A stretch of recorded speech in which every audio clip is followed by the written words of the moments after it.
Hello बच्चों, let's see this question. The question says let f of x equals to -3 plus mod of x minus infinity.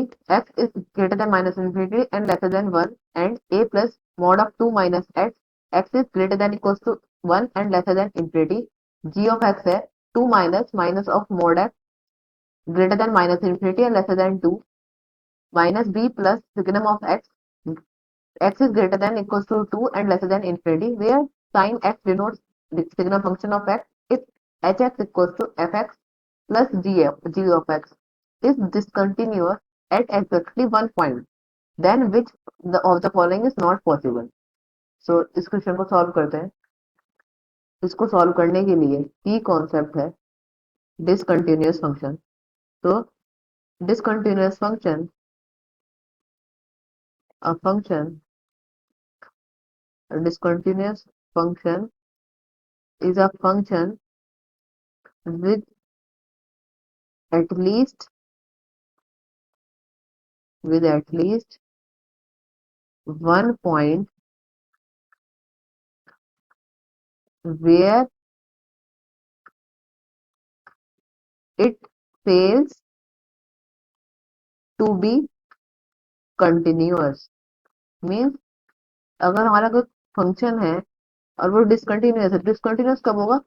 जब वहां पे continuous function नहीं हो, वो continuous नहीं हो पाए. So when a function is not continuous at a point, then हम उसे क्या कहते हैं? Discontinuous function. ओके, तो हमें दिया है F of X. F of X दे रखा है हमें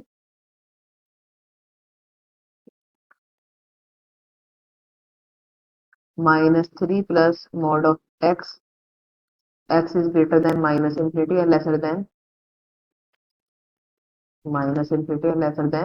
वन.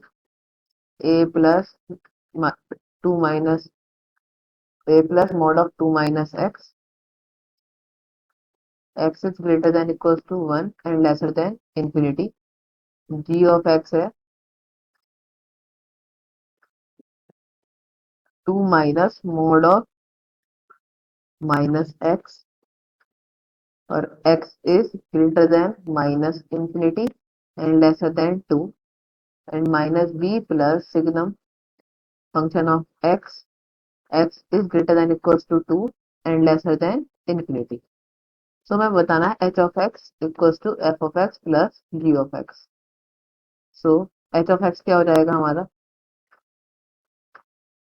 h of x होगा, इनको ऐड करेंगे तो -1, और ये कब होगा? x is greater than minus infinity and lesser then 1 पे. तो अब हम 1 से 2 पे देखें तो ये हो जाएगा a प्लस 4, और ये हो जाएगा हमारा -2x. ओके, सो ये कब होगा? When x is greater than equals to 1 and lesser than 2. और थर्ड कंडीशन है a minus b -1 plus x. Okay, तो ये हो जाएगा 2x is greater than equals to 2 and lesser than infinity. So ये हमारा सब इनइक्वालिटी और सब एफ एफ और जीएस की कंडीशंस को मिला के हमारा एच ऑफ एक्स आया. अब उसने हमसे कहा है कि डिसकंटिन्यूअस है. डिसकंटिन्यूअस कब होगा? अगर हम a इक्वल्स टू 3 रखें, a इक्वल्स टू -3, राइट, और b equals to b not equals to 1, तो ये क्या होगा? a इक्वल्स टू हमारा -3 हो और b नॉट इक्वल्स टू 1 हो, राइट, तो ये डिसकंटिन्यूअस होगा. और b इक्वल्स टू 1 पे a not equals to -3, so means a equals to -3 होना चाहिए और b इक्वल्स टू 1. इन दोनों पॉइंट्स पे क्या होगा? डिसकंटिन्यूअस होगा. सॉरी, डिसकंटिन्यूअस पॉसिबल नहीं होगा when a equals to -3 and b equals to 1. so this is our answer. Option check करते हैं. so option number D is our answer. Option D. Hope you understood well.